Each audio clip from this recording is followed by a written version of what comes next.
Asian equities are mostly higher on the positive tone struck by U.S. President Obama, after meeting with Congress leaders last Friday over the issue of the fiscal cliff. Obama affirmed this again as he started his Asia trip and said that he's confident to get the fiscal situation dealt with. Most major currencies are higher against the dollar as the week starts on positive sentiments, and the Aussie is so far the comparatively stronger one. Meanwhile, the Japanese yen edged lower to a 7-month low against dollar as the Bank of Japan meeting starts. Markets are generally expecting more easing from the central bank after the December election.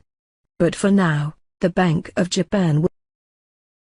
The euro is holding comfortably above last week's low of 1.2661 against the dollar so far, and is expected to recover further as consolidation continues.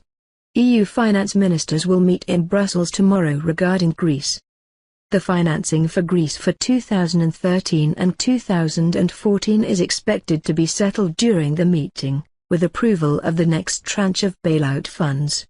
However, European Central Bank's board members said Greece is not likely to have market access in 2015 and 2016, and a follow-up program would be necessary.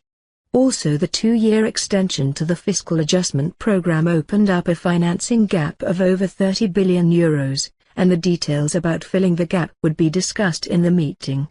IMF Chief Lagarde will also attend the meeting as she's opposed to delaying the target of lowering Greece's debt to 120% GDP by 2 years to 2000.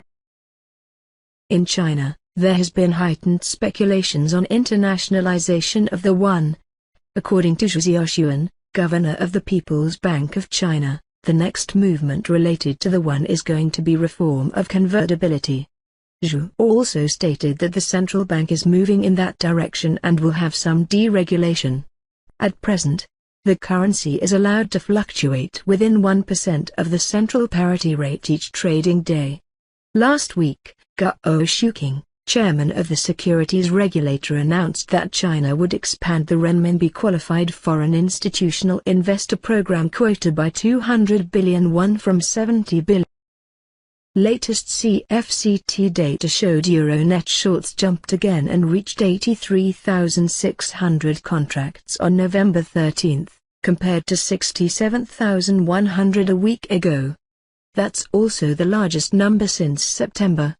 Yen net shorts dropped slightly from 40,100 to 30,400, but that was before Prime Minister Noda dissolved the lower house.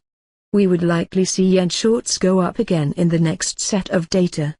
Sterling net longs dropped sharply to 8,200, compared to the prior week's 19,300 and the 2012 high of 30,100 made in early October.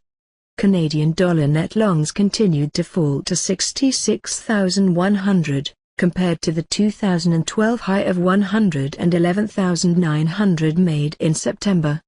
Australian dollar net longs continued to climb back to 68,100, compared to the 38,400 low in October and the 89,600.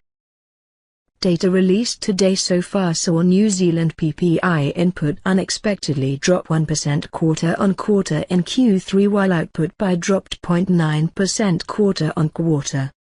UK Rightmove house prices dropped 2.6% month-on-month in November. US existing home sales and the NAHB Housing Market Index are featured later today in the US session.